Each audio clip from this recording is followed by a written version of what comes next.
Hello, folks. Welcome back to World War II TV. Every night, something awful is how my granddad remembered ENSA in the war, but it was only one part of an organized system used by the British Army to keep morale up. Matt Eaton joins me to discuss this with a focus on Italy, and this is all from his PhD research. I'll bring him in now. Good evening, Matt. How are you today? Hey, Woody. I'm really well today, thank you, and thank you so much for indulging me in this rather off the wall topic. Well, I mean, we were just discussing before going live. I mean, yeah, it's not one I've heard people taking towards a PhD before, entertainment and ENSA. When I hear from people at Wolverhampton or doing a PhD, it tends to be things like, I don't know, the Luftwaffe or logistics or tank doctrine, things like that. What made you kind of go down this path? I mean, was it sort of a random bolt out of the blue, or would have been something, an itch that you hadn't been scratching for a long time? Where did it come from? Yeah, I mean, look, I suppose I'm as afflicted as anyone else on here, generally about the Second World War. But I grew up, as I'm sure a lot of people did, watching It Ain't Half Hot Mum, Mm. enjoying the Goons and Ealing comedies. And I was always aware of entertainment. It's such an important part of the Second World War. And then I started a military history MA after lockdown, and then just went down that rabbit hole so far that I thought this deserves a PhD, and so that's where I've come to. And Mm. I think it's relation to morale, and I'm looking at it from the troop perspective Yeah. rather than the stars, which a lot of people have covered already. But what was the effect of entertainment on the troops? Mm. Well, we'll get into it. And I think in the sidebar, if there's anything to go by, I think people are thinking of kind of the big hits. They're thinking of, no, this is with British Army Day, but thinking of like Glenn Miller playing into a hangar dance, or they're thinking of Bob Hope in Vietnam. They're Yep. thinking of the very, very high profile, very, very big top stars going to the big, big events that the press were taking a lot of notice of. But there's a lot of lower levels on the ladder below that we'll get into, that I think is kind of the meat and Yes. potatoes of it. So, folks, fire away with specific questions relating to stuff on screen. But if you've got some more broad questions about entertainment or Matt's research, or whatever it would be, we'll kind of save those to the end. But I'm going to hand over to Matt to take us through this. And I like the fact already of having seen the slides that you're looking at kind of the results of this, not just what was going on. How did it work? Was it working? Is there any data out there? I like that approach. So over to you, sir. Yeah, great. And I think I'll talk about morale, and morale is a bit like nailing jelly to a board. So I do spend a couple of slides talking about what I understand morale as, and how entertainment affected that. So yeah, look, I've as I mentioned, I'm studying a PhD. I'm about a third of the way through. And it's mostly primary research because not many people have written about this already. So it's a real privilege to be able to spend this time looking at it. Um, I have a blog as well, which I'll mention at the end. That I write lots of stories about. Some of the stories that I talk about today will be on my Substack blog. And also, I've got a book being published next year. I've co-authored with Professor Adam Fairclough, and I'll talk a bit about that as well. So we'll get into this. So, in terms of the agenda today, I thought I'd include a bit of It Ain't Half Hot Mum, because I didn't want to disappoint people. But I won't be talking too much about that because that is fictional. I'm going to talk about fact. In the presentation, I'll briefly introduce the topic of organised entertainment in the context of the war. Then I'll touch on three themes that have come up again and again in my research so far. So firstly, the cultural memory, which is so important when looking at the Second World War. A lot of it can be clouded by nostalgia, and I'm trying to cut through that nostalgia to get to the facts. The second one is around entertainment supply chain, and I'll use the Italian campaign as a case study for that. And finally, I'll look at military and civilian relationships and how they helped to get entertainment to the troops. And obviously, feel free to ask questions as you go through. Right. So the first question: why was it important? And how does it help our understanding of military history? So everyone knows George Formby singing with his little ukulele, and Vera Lynn singing "We'll Meet Again," have entered the cultural memory of Britain and the mythology of the Second World War. Like many other forms of welfare, entertainment was a part of everyday army life for citizen soldiers, even on the Anzio bridgehead, as you can see from this photo here from the IWM. Soldiers' letters and diaries were full of references attending concerts and going to the pictures. And military historians have tended to treat rest periods when most troops experienced entertainment as unimportant, or at least ignored them. But to the servicemen and women, this was a chance to recharge, relax, steel themselves for future battles, and catch up with their mates.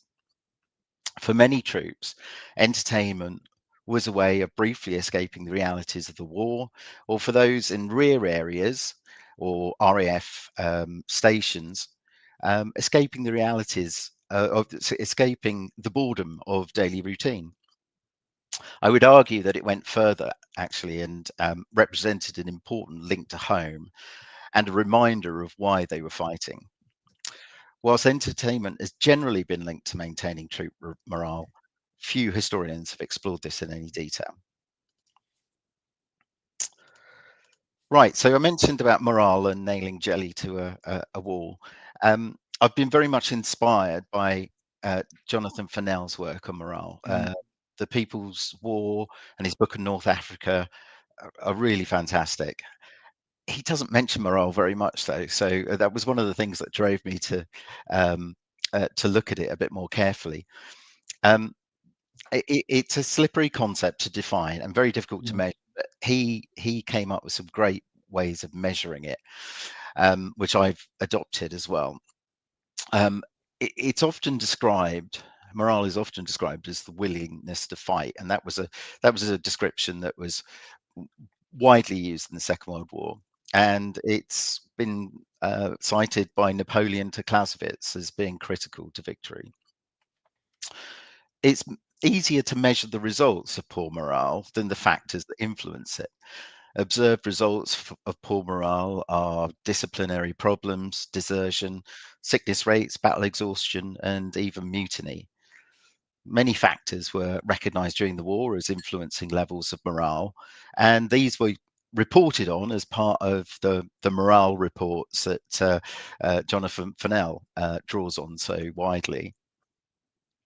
External factors like patriotism, feelings about the future, political leanings could have a positive or negative effect on the willingness to fight. But also internal factors that the British services, and I include the RAF, the Navy, and Army in all of this, could better control, such as leadership, esprit de corps, equipment, and training. In the day-to-day experiences of the soldiers, aspects of welfare like sport, as we heard about yesterday, the time it took to receive letters from home, which was a big one, tea, beer, and cigarettes, all influenced morale.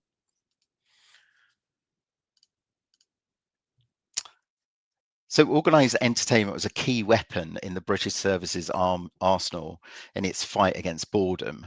And when you consider the well-known military adage that a soldier's life is 90% boredom and 10% sheer terror, no wonder the British services went to great lengths to make sure that entertainment reached the troops wherever they were stationed overseas during the war.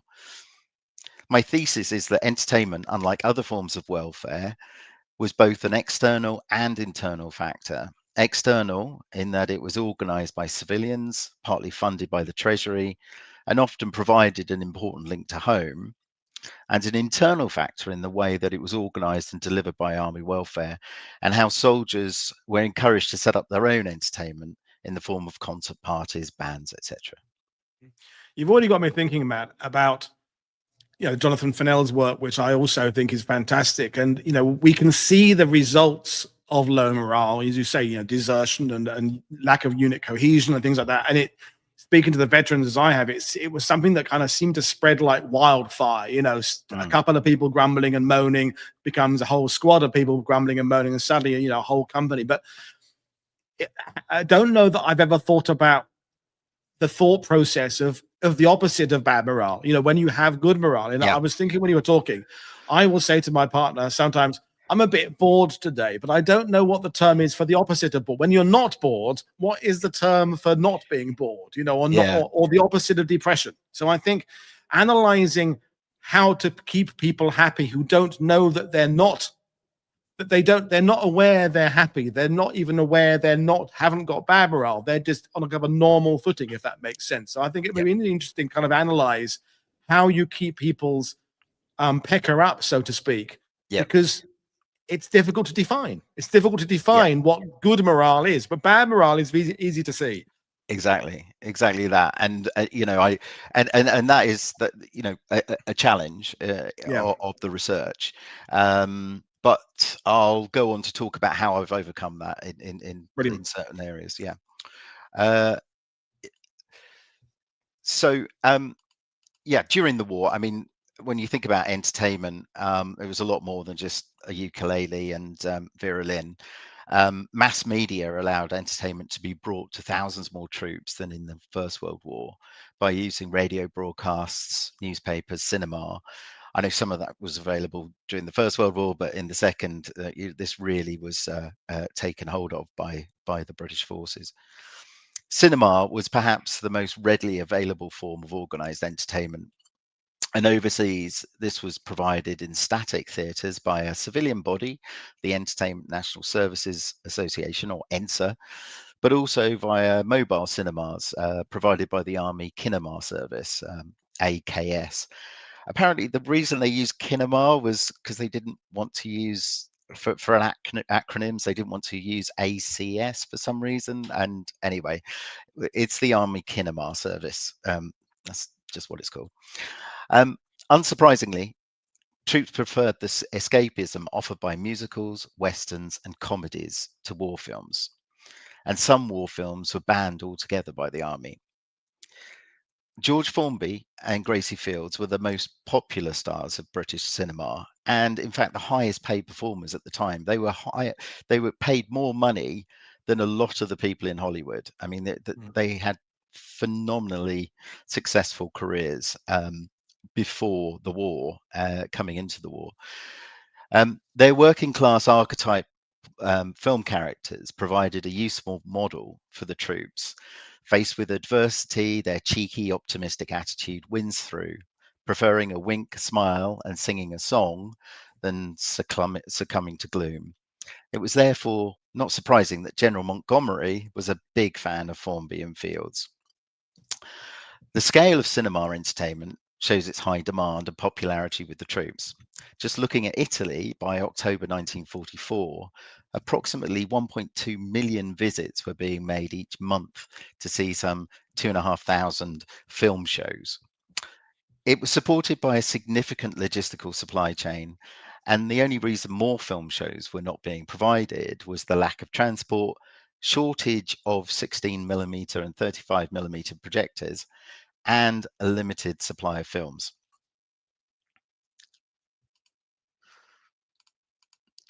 So films are popular, but nothing quite beat seeing a live show, as long as the quality was not awful, but more about that later. These included music hall variety shows and concert parties, which typically consisted of 12 or more performers. Sing-songs or small shows involving maybe 3 or 4 artists, and star performances. There were also lectures, serious drama, as can be seen in the photo, classical music concerts, operas, and even ballet. Live shows were performed by professionals supplied by ENSA. Military concert parties and bands provided by the services, and by local talent in overseas territory, especially in Italy. Talent. Yes, in the showbiz term, but yes. Uh, Betraying the attitudes at the time, Charlie Chester described the early variety shows provided by ENSA as mostly tits and tinsel. Indeed, vulgarity was frowned upon by the military authorities and those supplying the entertainment. Although vetting performances in advance didn't stop the most famous stars going off script. There are stories of padres sitting at the front of the theatre with their arms crossed, facing the audience as Tommy Trinder concerts to see who was laughing at the blue bits. So it should be remembered, however, that higher forms of entertainment were also enjoyed, especially in Italy, where local classically trained performers and beautiful venues like the San Carlo Opera House were readily available. Colonel Nigel Patrick, ENSA's liaison officer, this chap on the right, um, he was also the star of the silver screen himself, described how opera captured the imaginations of the troops. He said, "It was incredible to watch the brutal and the licentious queuing outside the San Carlo in Naples to pay their 30 bob to go in, which was a lot of money for a soldier. They became absolute addicts. They were the sort of people who would never in a million years have gone to opera in Civvy Street. They went and loved it and became mad about it because, of course, one heard the best. It was not unusual to hear two squaddies discussing the merits of various sopranos in the most strong barrack room language." So it's tempting to claim that love of opera and other more refined entertainment shows the democratization of culture and the lowering of class barriers during the Second World War. But um, Patrick's comment about the brutal and licentious would probably suggest otherwise. Regardless, soldiers of all ranks and social backgrounds seem to enjoy higher forms of entertainment in Italy. So a model of civilian and military organizations supplied entertainment to the troops and were very often working in competition with each other, especially when it came to manpower. In Britain, unlike in the US, the entertainment industry was not a reserved occupation, and entertainers were liable to be conscripted. This meant that a limited pool of performers and technically trained people, cinema operators, etc., projectionists, were available for entertainment work during the war. ENSA was the largest civilian organization supplying entertainment, employing just under 2,000 men and women at the end of 1941. Most of the men were over 41 years old and therefore outside of conscription at that time. It provided entertainment for British and Commonwealth troops both at home and overseas, as well as for factory workers, and was therefore stretched extremely thin. It was the brainchild of the very commercially astute Basil Dean, this chap on the right, a successful theatre and film producer, and one of the founders of Ealing Studios. In the First World War, Dean had set up the first garrison theatres for the British Army, and more importantly, found a way to pay for them by using the president of the Regimental Institute Fund.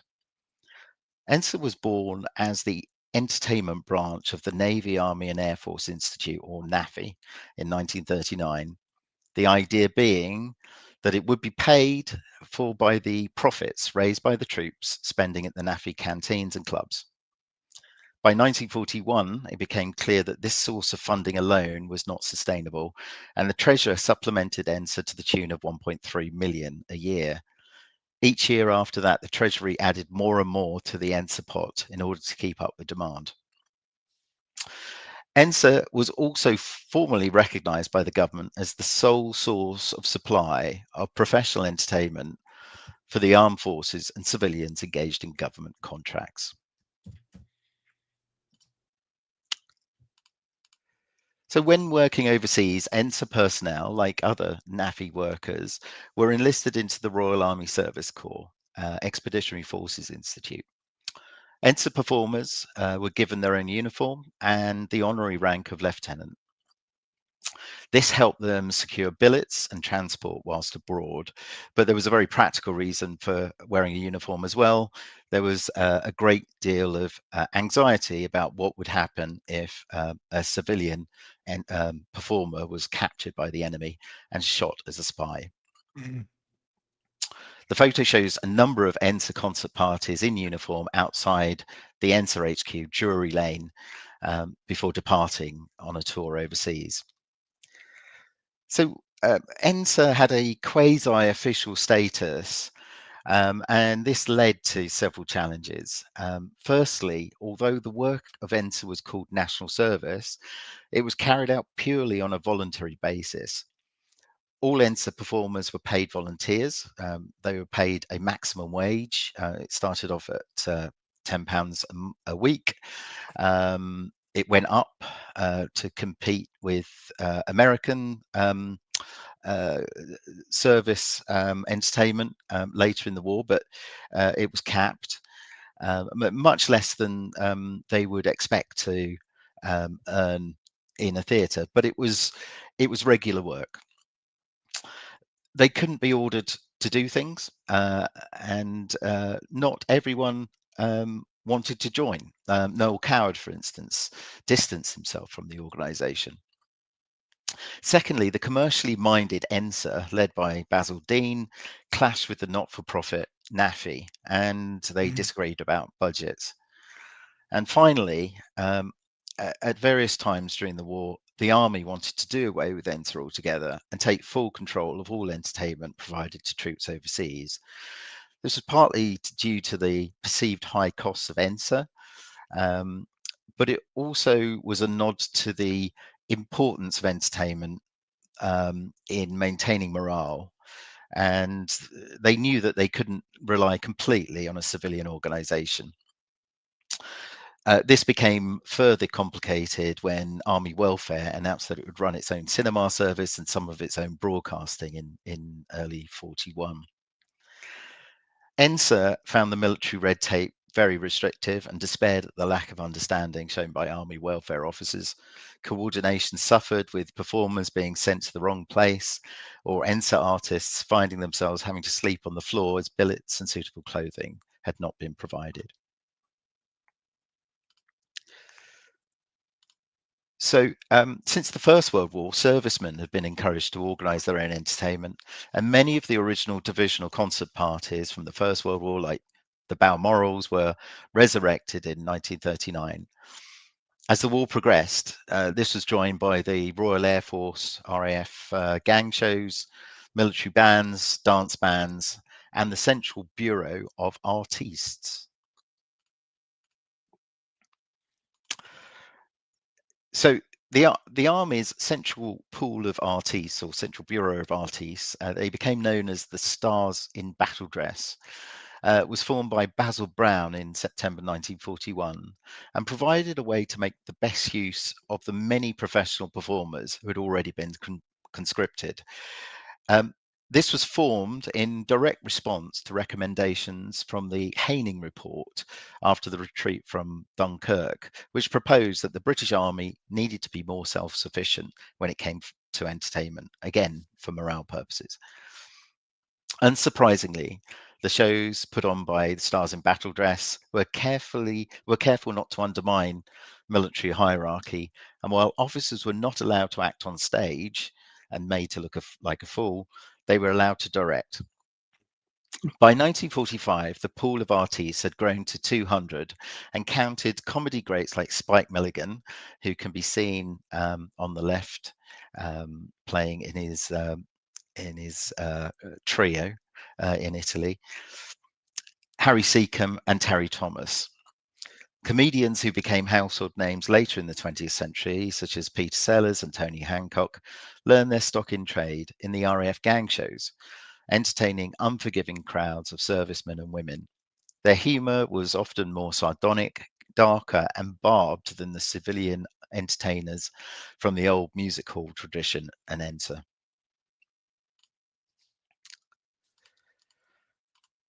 So there are many practical advantages of having trained soldiers as performers.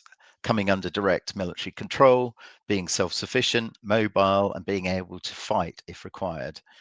The Canadian military tackled this problem completely differently to the British. They swept up all of their civilian concert parties operating abroad into the army, forming units around acts like the Tin Hats, who toured Italy in 1944.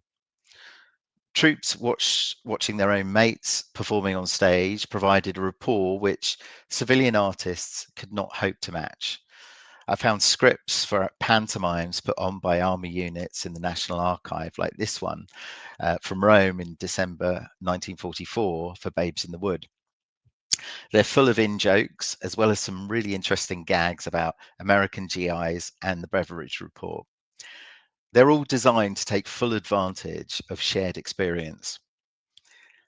But despite being potentially more effective for morale, there were far fewer live entertainment shows provided by the servicemen and women than ENSA.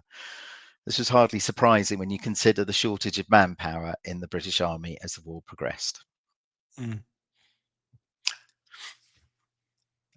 And just to jump in, Matt, I mean, yeah. I can see that there's this inherent kind of difficulty with the civilians who are a bit older trying to provide entertainment for the troops, and then the army and the troops themselves trying to find entertainment. Because I'm right. thinking, although it's not directly connected, you know, the American cartoonist Bill Mauldin, he was so loved because he was there in the foxholes with the GIs in the 45th Division talking about what they were going through. So they completely got it. I can imagine if you're sitting in Italy or Burma or somewhere and someone turns up who's in their 40s, who's not been conscripted, who's making jokes about England that you haven't seen in 2 years, I can understand that it would not serve the purpose it's supposed to, or someone judging the tones, singing a song, a sweet kind of romantic ballad when what you want is something more bawdy, whereas the guys themselves would know exactly what it was that would amuse them or entertain them. Right, exactly. And different. I think there's a couple of things going on here. I think like you say, there's the music hall tradition coming into the Second World War. I think coming out of it was a very different kind of taste, cultural taste, and how far that change was handled during the war.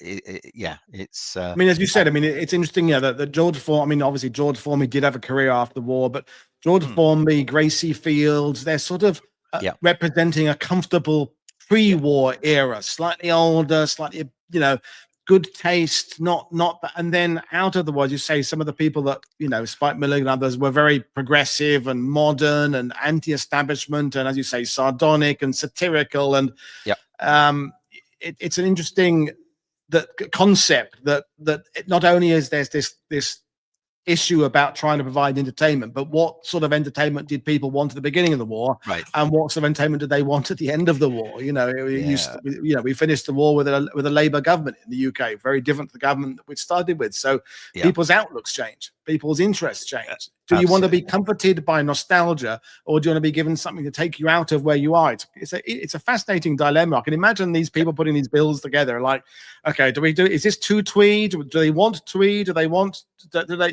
It's interesting. No, exactly. And there's some examples like Leslie Henson, who'd put on concert parties in the First World War, and he basically rolled out the same concert party and the same act for the Second World War, took it to Italy, and it was panned. It didn't go down well. But saying that, there's a lot, especially younger female dancers and accordion players, all kinds of talented female performers who came out of the Second World War because they were younger, and they were able to adapt to what the troops wanted. So I think that needs to be remembered as well. Yeah. Brilliant. Well, back to you. Yeah, great. So, cultural memory, wartime entertainment, and how's it changed over the years? And I'm going to look at specifically the ENSA. there's a lot of nostalgia involved and pitfalls when researching wartime entertainment. So I just want to talk about some of them.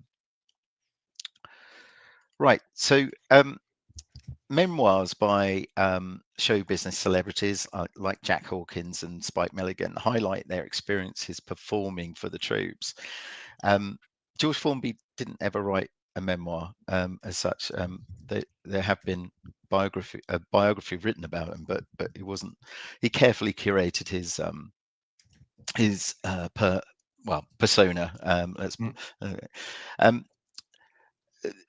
these memoirs are important areas of research, however, only when they're cross-referenced against other sources. Show business performers naturally wanted to boost their own reputations with exciting stories, particularly if they gave a positive impression of the part they played in the war. Their biographers happily repeating these anecdotes, knowing that they sell books.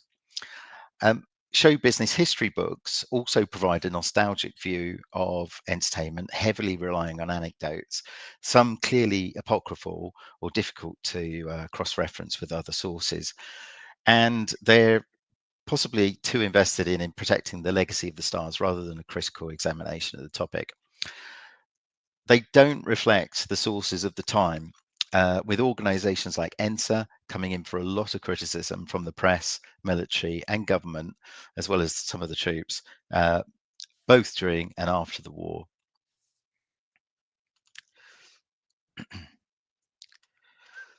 So by the end of the war, 17 million pounds of taxpayers' money had been spent on ENSA during its lifetime. That's about 600 million pounds in today's money. When the fighting stopped, many had questions about the quality of performances, the organisation's financial probity, and accusations of cronyism. There was a call for a public inquiry into ENSA's management and finances in the House of Commons in November 1945.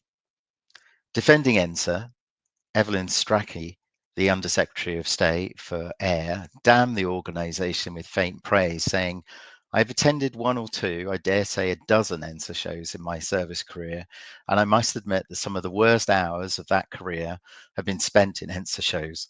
I cannot pretend that I think that the level of entertainment provided by the ordinary ENSA concert party was a satisfactory one."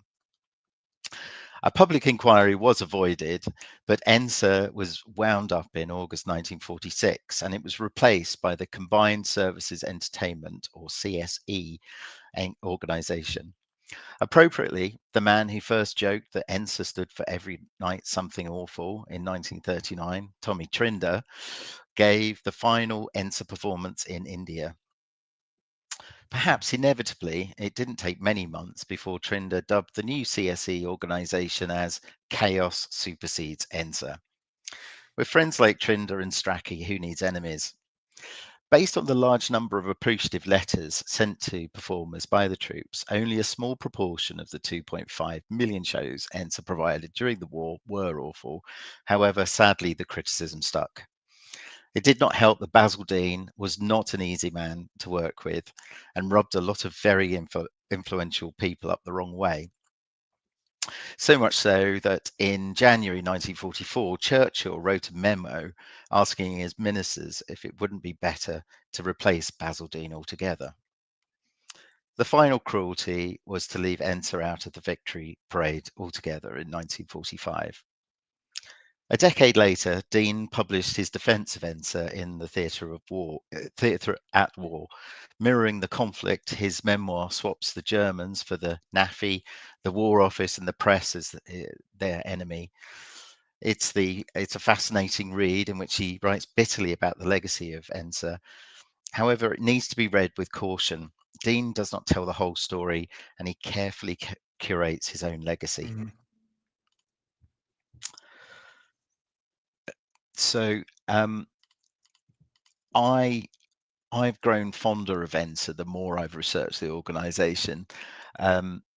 Yes, Dean could be a tyrant, and yes, there were issues of quality, as they sometimes had to scrape the bottom of the barrel to provide entertainment from the limited pool of performers who hadn't been conscripted. But they became an institution, and the British have a tradition of taking aim at national institutions. we only need to think of the BBC or the NHS today. Yeah. I think Colin Knox, who was ENSA's chief publicity officer, summed it up well in his memoir when he said, "We as a nation approve of institutions who can laugh at themselves now and again. We make jokes about them just the same, but our arrows are dipped in affectionate tolerance and not in vitriol." The leadership, and especially Basil Dean at ENSA, forgot how to laugh at themselves, in my opinion, and it all came tumbling down at the end of the war. I like to think of ENSA with this photo. It's of the Theatre Royal, Drury Lane, ENSA's HQ, after it was bombed in October 1940. The bomb caused a lot of damage. A few people were actually killed as well. But the casing survived, as you can see from this photo. Like these gentlemen, the story of organised entertainment contains a good deal of the show must go on spirit.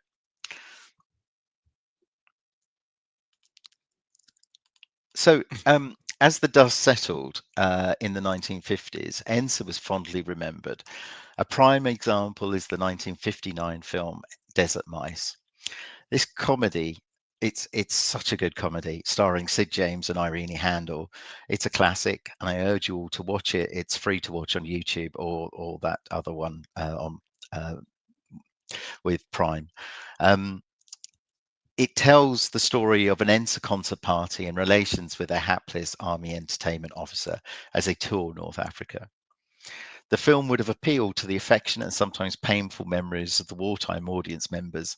Several of the stars, Dora Bryan and Alfred Marks, started their careers entertaining the troops. The view of entertainment as being something to be endured by the troops and the memories of amateurish performances lasted beyond the war, but the film also celebrates the performers' determination and boundless optimism to do their bit for the war effort. During one scene, a German soldier is describing ENSA to his officer. "We have the Gestapo, they have ENSA." It was a bit unfair, but it is a comedy.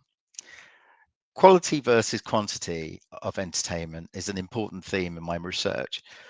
Whilst good quality entertainment demonstrated a sense of paternal commitment to the troops by the military authorities, poor quality entertainment signified for the troops that the authorities, or worse, those back home, did not really care about them and so eroded morale. In the 1970s, there was a bit of a revival of rehabilitation of ENSA. At the same time as It Ain't Half Hot Mum, written by Jimmy Perry and David Croft, was on our TV screens.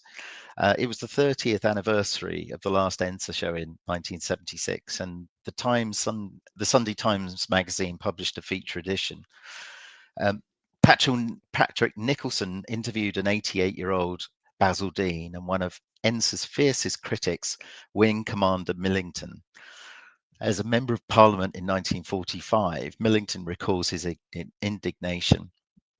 There were widows and orphans finding it difficult to get tuppence out of the War Office, and yet there were impresarios getting an enormous lot. I still believe there should have been an inquiry. Dean remained defiant to the last, defending the organisation's record and ranting about his own crusade against vulgarity. Overall, however, the article provides a positive and nostalgic look at ENSA. Dean has the last word and wistfully describes his general feeling of disappointment that ENSA was rather poo-pooed and the work we did not really recognised. It's interesting, Matt, just to interrupt you for a second. You Yeah. talked about the Desert Mice film, which I watched not that long ago, 1959, because that late, 1950s era was when, in terms of other war films, we were completely papering over the cracks. The British. We were talking, everybody in a prisoner of war camp was wanting to escape. The Navy came back from every mission. The SAS and the SOE were going out and blowing things up and winning the war. Why were we not looking kind of critically at the performance of the military in World War II? Because as we know, it was a long struggle to get to the point where the Allies could win the war. 40, 41, 42, things weren't going very well. And yet ENSA, not just in the movie, but in kind of, as you've been talking about, popular press, was held up for examination. It wasn't perfect. Yeah. It wasn't. But neither was there anything else in the British military in World War II. Everything was a work in progress. Everything was to some extent underfunded, undersupported, and that Yeah. it's just interesting that we kind of pick on entertainers for not being perfect, rather than necessarily picking on develop manufacturers of airplanes. Well, absolutely, and I think that was one of the reasons that they didn't have an inquiry at the end of the war, because there were so many other areas where, you know, if they looked at ENSA forensically, they'd have to look at a lot of other things as well. Yeah. I think the government also, they definitely got it wrong in terms of how to treat entertainers. You know, I do think that, well, Bevan had an opportunity as Minister of Labour to force entertainers to serve in ENSA, but he never really pushed that button. You know, they only, you know, served a couple of weeks and that was enough, type thing. But yeah, and it's interesting with this whole thing about total war. I mean, I think the combined services entertainment was much more sort of managed by, you know, the military, or controlled better by the military than ENSA. I mean, it's a massive rabbit hole, but I mean, everybody's dealing with shortages of food, and you know that you can't get the chocolate bar that's your favorite. And yet that not having food was considered sort of part of the morale building thing. We're all in it together. It was a positive thinking. Yet you can't get the best quality stage production this month. It's just interesting that I don't know. Maybe it's just an easy way of kind of looking at distraction. Blaming something that is sort of victimless, in a sense. I don't know. It's really interesting. No, yeah, I do think it's somewhat unfair as well. I mean, you know, I think it was best efforts, but increasingly, you know, entertainment became critical to you know, especially you know, after the fighting ceased, when there were so many people, you know, waiting to come home. Anyway, back to you. Really fascinating stuff. Enjoying it. Yeah. So in the same year, 1976, there were two really important show business histories. John Graven Hughes published The Grease Paint War, and Richard Fawkes published Fighting for a Laugh. Fawkes, a former employee of the BBC, defends ENSA by saying, throughout the war, whenever news from the front was dull, reporters knew they could rely on attacking ENSA for a few popular, controversial paragraphs. He rather theatrically concludes, the saddest of all war casualties was perhaps ENSA, which stood in the middle of the battle between quality and quantity. I'm not going to comment on that. I think that may be a bit too over the top. But anyway,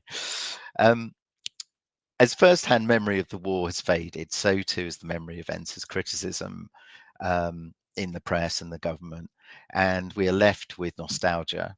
A large number of forgotten performers did important work during the war, entertaining the troops and factory workers.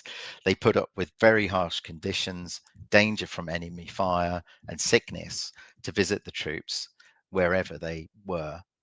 There's a story I wrote about a couple of weeks ago about one of the boats had 123 ENSA performers on in November 1943, SS Marnix. It was torpedoed in the Mediterranean. Luckily, everyone survived, but you know, they really did put their lives at risk, and you know, unfortunately, there were a few that lost their lives whilst serving. But yeah, it's you know, I think they deserve to be recognised. Today, descendants of these ENSA performers are campaigning for more recognition of the part the organisation played during the war. Deservedly, and ENSA is now represented at the Cenotaph on Remembrance Sunday each year, and there's a charity raising money for a permanent memorial to the entertainers at the National Arboretum. Super. Yeah. So, yeah, I'm going to move on to supply and demand, and you asked about how you can measure the factors influencing morale, and supply and demand and the amount of money is spent is one of the ways. They wouldn't spend money on things if they didn't need to.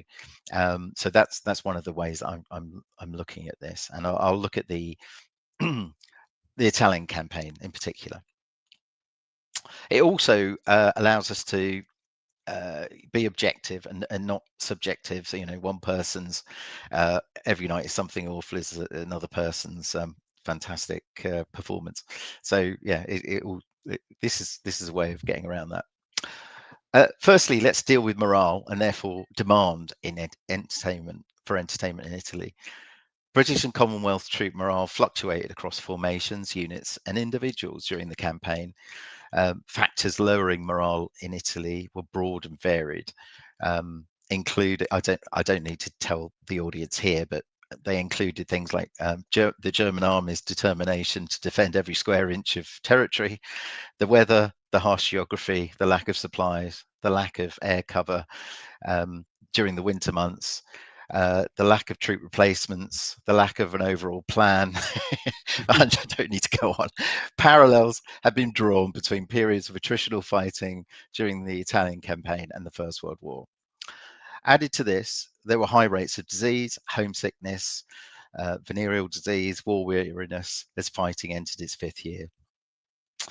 It can be observed that the Italian campaign accounted for some of the most challenging fighting experienced by the Allies. So the war weariness and homesickness among the troops serving in Italy, especially after the D-Day landings in Normandy, engendered its own forms of entertainment, as you can see from this cartoon. Stung by criticism by Lady Astor, who allegedly described those serving in Italy as D-Day Dodgers in October 1944, the troops began singing "We're the D-Day Dodgers" out in Italy, sung to the tune of Lily Marlene. Naomi Jacob, ENSA's communication officer in Italy, described the song as one of the most bitter things the war produced. This browned off and bloody-minded song sums up the frustration felt by the troops, who were convinced that they had been forgotten by the people back home. And this feeling of dislocation is picked up by Fennell and French as well in their books. Fennell, in talking about North Africa the year before, talks about although the men of 8th Army were physically imprisoned within the desert, they were psychologically and emotionally resident in Britain. This dislocation was echoed by French, who asserts that British troops identified more strongly with their families and home than with military institutions or political ideology. Taking this idea further, did the troops therefore identify more closely with the civilian entertainers than the military? Perhaps not, but the servicemen were just happy to see a British civilian making the effort to come out to see them whilst serving in Italy. If it was a star performer, even better. These performers also provided an important link to home and a reminder to the troops of why they were fighting. And the act, this is really important, didn't just happen on stage. Often ENSA performers would go and talk to the troops afterwards.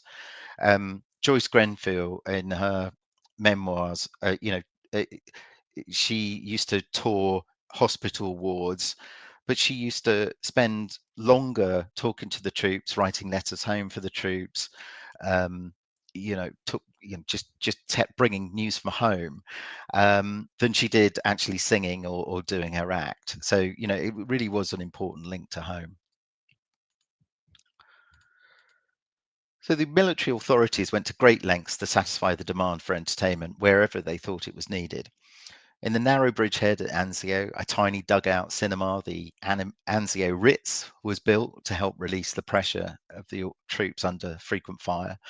There ended up being 3 or 4 small projectors operating just in the bridgehead by May 1944. There was no shortage of enthusiasm from entertainers to do their bit for the war effort, especially if some of the star performers could grab some headlines at the same time.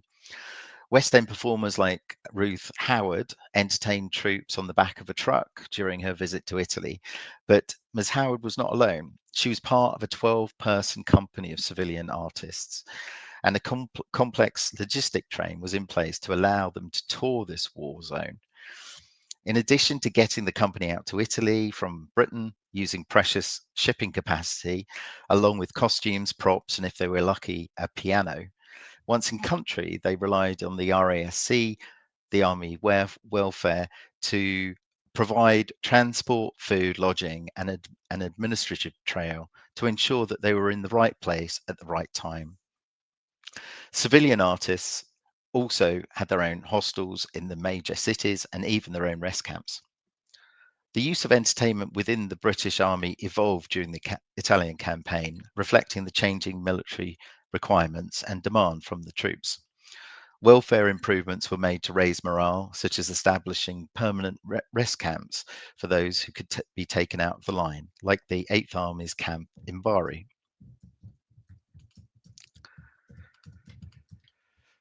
So this rather officious-looking document is an org chart of the Army Welfare Service, measuring demand for and supplying entertainment needed to be carefully organized across the rear areas and up to the front line. And a complex organization grew up to manage welfare provision, including entertainment. Actually, sport came under this as well. There were other areas like service newspapers, the 8th Army News and Union Jack and things like that came under this as well. In Italy, the Army Welfare Service was part of the Allied Forces headquarters and controlled by the Adjutant General's branch of staff. The Army welfare officers were responsible for supervising the transport and routing of entertainment, the arrangements for the requisition of entertainment buildings like cinemas and theatres in newly liberated cities, and the running of shows. This administrative echelon grew rapidly in size between 1943 and 45 to cater for the troops in Italy. So managing the supply of entertainment was further complicated by the changing front lines. As the Allies progressed further north up the boot of Italy, lines of communication were organised into a number of districts. To make sure entertainment was supplied to the troops who needed it most, Army welfare officers in each district tried to match the ration strength of troops to various forms of live and cinema entertainment. The supply chain depended on several layers of bureaucracy involving the 5th and 8th Armies, British Dominion and Empire troops, whilst coordinating with the RAF, the Royal Navy, and the US services. You know, a lot of these ENSA concert parties were playing to an RAF station one day and to a the 8th Army rest camp the next day, for example. Each area's entertainment post was placed under the command of a captain with a complement of commissioned NCOs and RASC drivers, technicians. Whilst technical knowledge of cinema or theatre management was important for organising entertainment, not all the Army welfare officers had this background, but some did. So we're looking at supply and demand, and the Army Welfare Service in Italy was further challenged by the changing ration strengths and nationalities of formations. Along with the formations, the nature of the fighting fluctuated, which made different types of entertainment more appropriate at different times. So during January to April 44, the Italian campaign was static, allowing small concert parties to be supplied right up to the front line. Whilst the fighting of June to August was much more fluid in nature, and they had to rely on rear area rest camps. Unlike other commodities like cigarettes or tea, entertainment also needed to be tailored to its audience. For instance, the Indian 4th Division naturally wanted to see Hindi and Urdu films with their own professional entertainers. And by 1945, 4 Indian concert parties were operating in Italy and Greece. Looking at this chart showing the numbers of British in blue and Commonwealth in orange divisions in Italy as an indicator for the varying ration strengths, it can be seen that troop strengths rapidly increased in early 1944 and peaked in August before dropping off as the campaign progressed. Now, if we look at the supply, by looking at the Army Welfare Service records, it's possible to measure the number and types of entertainment supplied to the troops through the campaign. Taking just one of those types of organised entertainment, ENSA live concert parties, they can be plotted on a graph. ENSA live concert parties peaked in April 1944 with 26 shows touring Italy. The number drops off around the date of Operation Overlord, when civilian transport to and from Britain was restricted and fresh concert parties could not be sent out. After this time, the troops in Italy had to share the limited pool of ENSA concert parties with Northwest Europe and the Far East. ENSA responded by producing shows using local talent and employed over 3,000 Italians at its peak. Now, if we overlay the ration strength of British and Commonwealth forces on top of this graph of supply as an indication of demand, we could see some disparity. The drop in live entertainment in Italy did not align with the drawdown of British and Commonwealth formations in the theatre. Supply appears to be lagging demand at the beginning of the campaign and then potentially outstripping demand as from the beginning of 1945 onwards.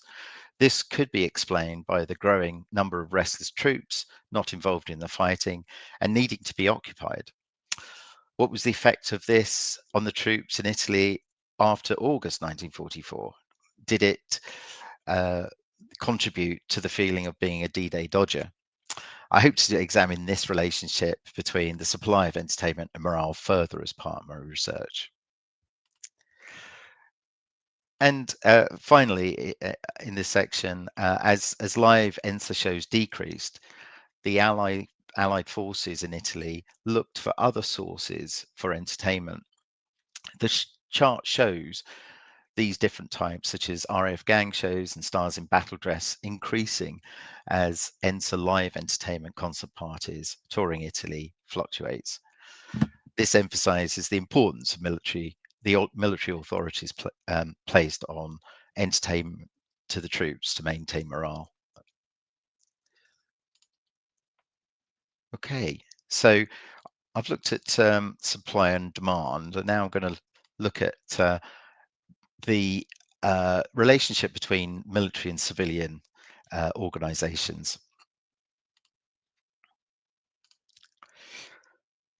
Given the friction between civilian and military organizations, it's remarkable that ENSA achieved so much. Remember, the army wanted to get rid of ENSA at several points during the war, and they had their own agenda that they were pursuing to boost the entertainment that they could provide.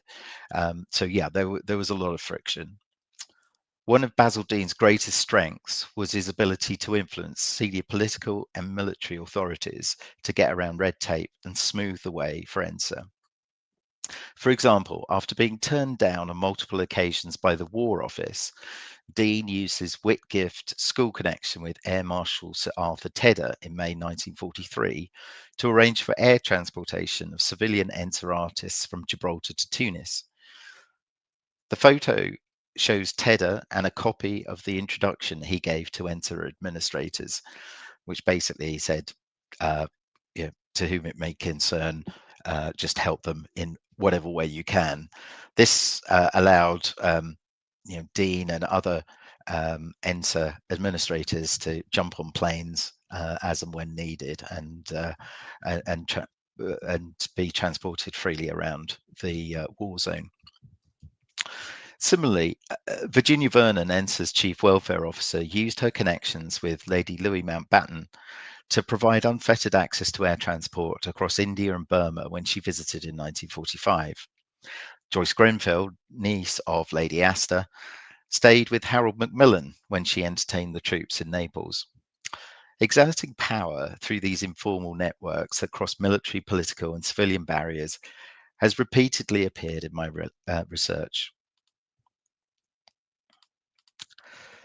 Now, so relations between ENSA and military authorities have been further illuminated by the private papers of Virginia Vernon, as you can see from this photo at the Imperial War Museum.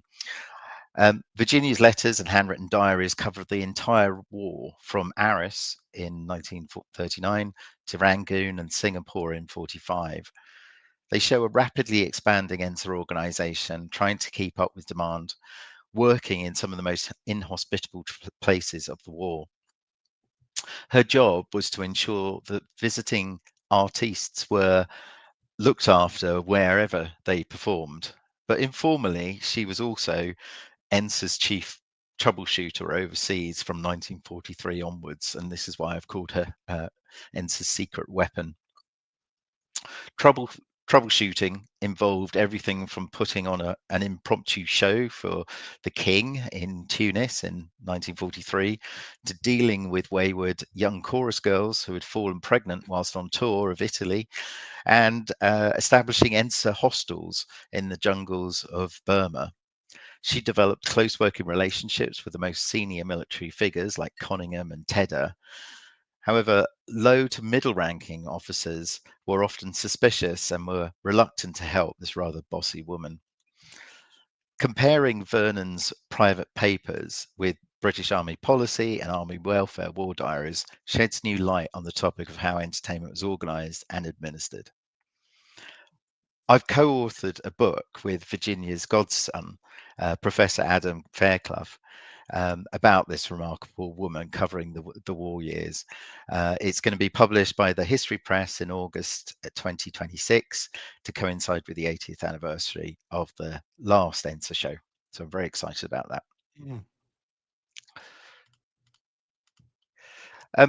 As we've seen, organised entertainment can be a double-edged sword and erodes morale if it was of poor quality.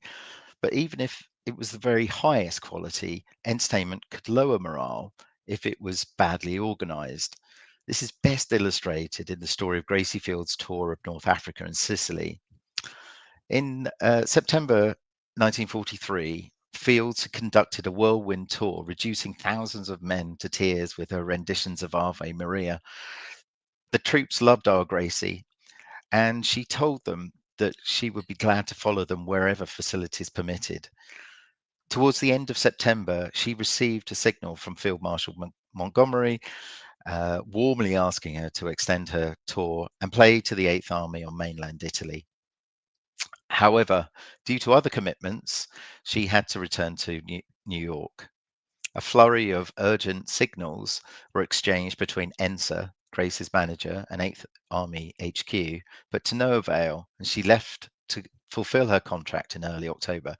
But this is October 1943, and just think about what was happening in Italy at the time, and Monty was thinking about, oh, what we really need is a concert.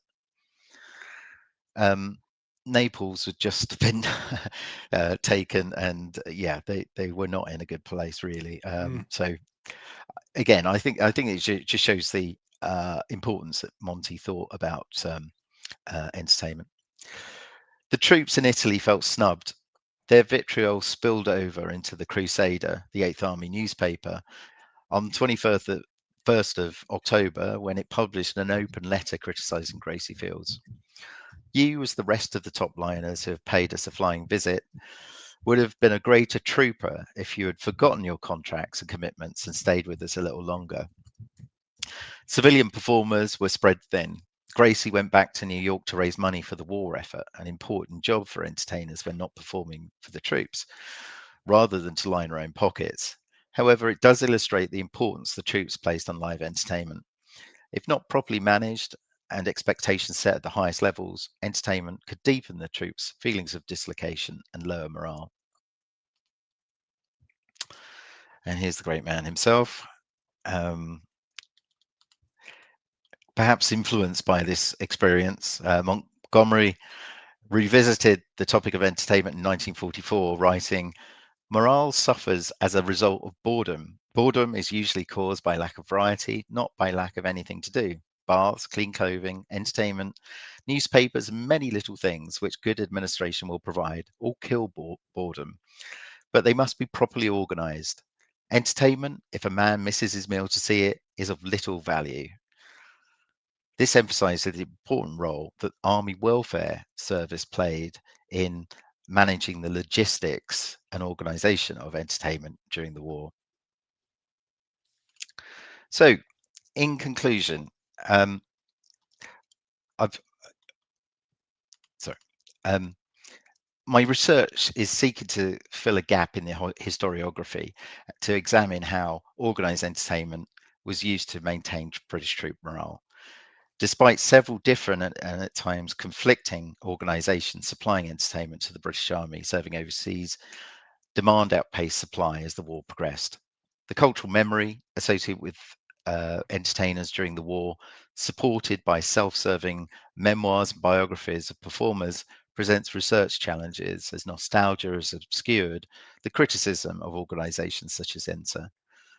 By examining organised entertainment as a supply and demand problem, it's possible to throw new light on the use of entertainment during the Italian campaign and avoid subjective opinions of individual soldiers. And the organisation of entertainment can be further illuminated by looking at how civilians from ENSA were able to operate within a military framework through the use of informal networks and administrators like Virginia Vernon. Thank you very much. Well, brilliant stuff. Thanks, Matt. We've got a lot to unpack from myself, but we'll deal with a lot of the questions. You've kind of answered them as we go along. But there's this question that Gary asked he asked yesterday as well. I asked last night regarding football games and large crowds. How do the army prepare for concerts to combat possible attack? You know, if you're gathering large people together and you're not too far away from the front line, do you have increased anti-aircraft protection, for example, in Italy? Do you have, I mean, how did ENSA and the British Army kind of balance that danger aspect? Yeah. So there are photos of concert parties being given in the desert with an anti-aircraft gun close by, or at least a couple of sort of guns on the back of jeeps pointing upwards. Some concert parties were strafed in the desert, but they tended to keep those large gatherings for that particular reason, very reason for safety, right away from the front line. So one of the largest shows that I've come across is in Tunisia just before Operation Husky, and I think there were two concerts in one day, each of 8,000 people, and it was in a Roman amphitheater just outside Tunis. Yeah, really incredible photos, but yeah, they deliberately kept it well back from the front line. Thank you. And Jesse asked, you've been sort of discussing this during the presentation. How does our present understanding of World War II entertainment as reflected in film, TV compared to reality? I mean, you talked about, the Hot Mum and things like that. And I even think like Heidi High in the holiday camp setting 20 years later was sort of harking back to NAF entertainment, kind of looking, because I think the character in that had been a wartime entertainer, I think, hadn't he? And so, we have as you said, there is a bit of there's not much historiography in this, in the sense that not many people have really studied this aspect, but clearly people who are younger now may be aware of the different types of aircraft and tanks, things like that in World War II, but not necessarily younger people aware of ENSA or aware of these issues. Yeah, I mean, it's a really good point, and the way I see it, I mean, especially with the last year, the 80th anniversary and all the events that are happening over the past few years around that. I mean, there's a lot of reenactors. There was an ENSA stage at We Have Ways, obviously, for the last couple of years, but it's important to think a bit more about the organization, and it's which I think is missed. I really encourage you to watch Desert Mice. I don't Mhm. think that a film like that could be made today. I just don't think it would have the resonance with people. Um, and yeah, it was a different time, I guess. The some of the acts probably don't sit well.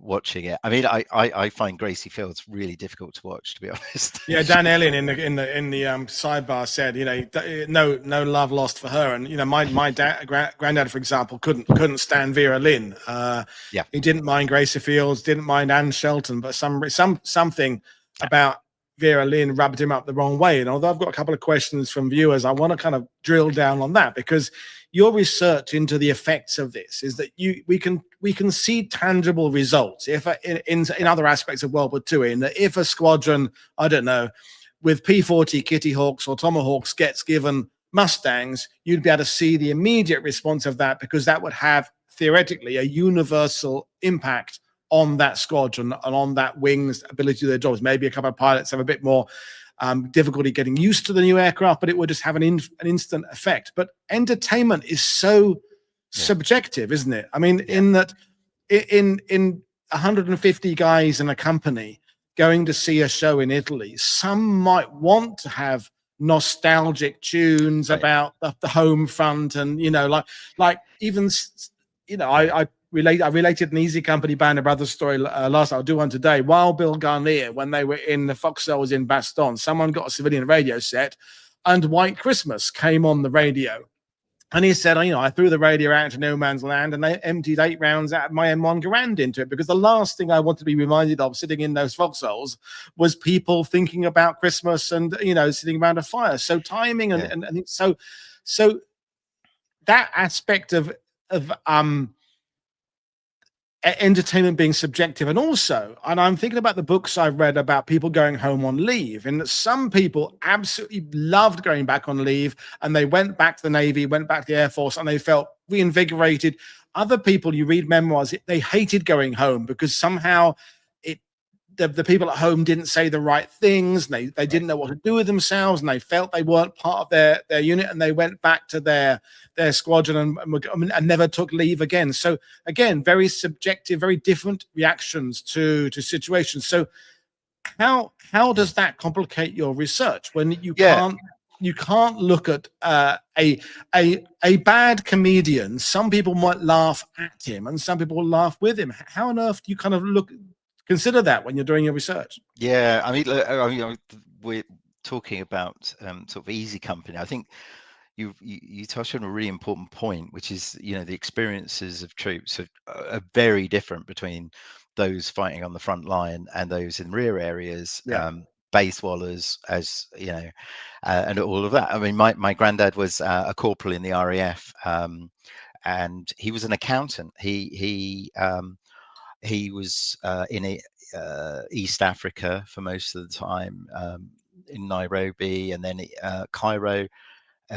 But then his diary, it's just, he was so bored Mm, out of his mind, and his diary was full of, oh yeah, I've been to see this amazing show, I've been to, and he sang in the choir, and it was a way of, there's no way that a grenadier guard at Anzio Beachhead is going to be able to do that.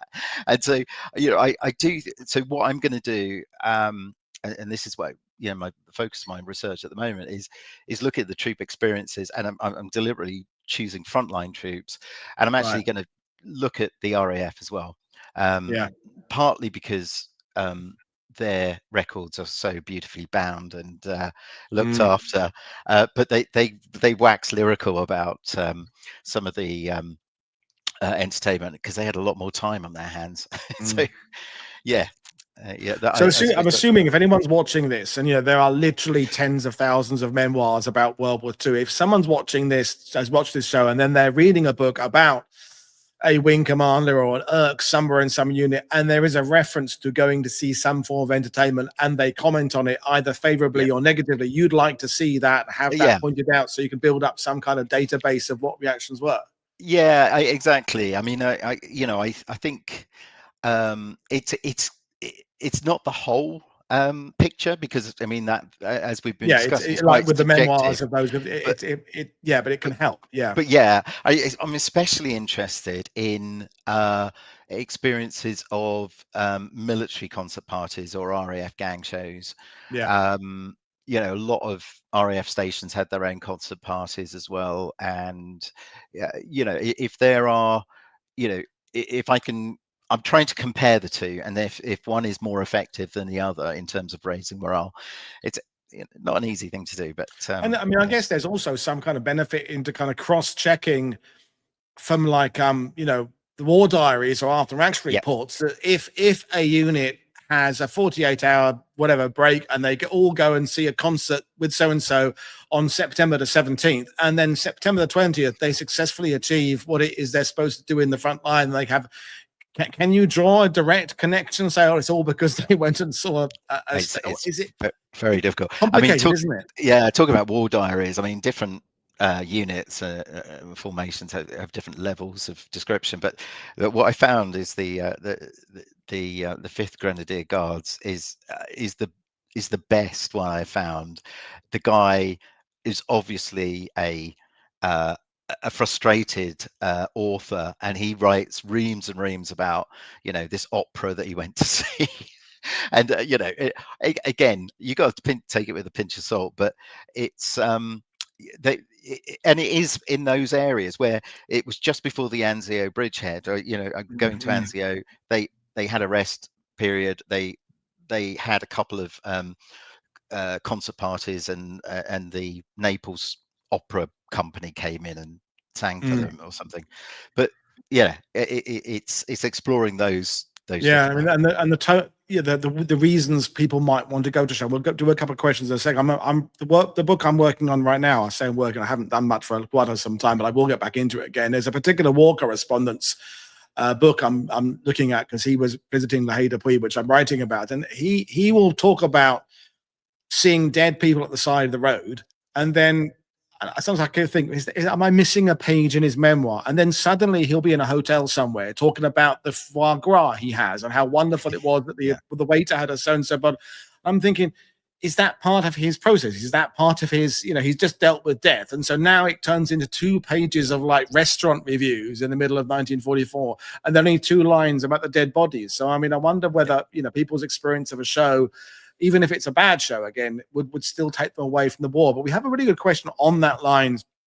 Um, um, uh, Sean said, how did the military select who could see a show, assuming Yeah. more wanted to go than venue capacity? I mean, Yes. were wounded given a priority? Was it certain Yeah. units that had been the line more? I mean, that would be, if people hear there's a show and then they can't go to a show, Yeah. you've done more harm than by not Absolutely. mentioning a show in the first place, isn't it? Yeah. So Yeah. how did No, that work?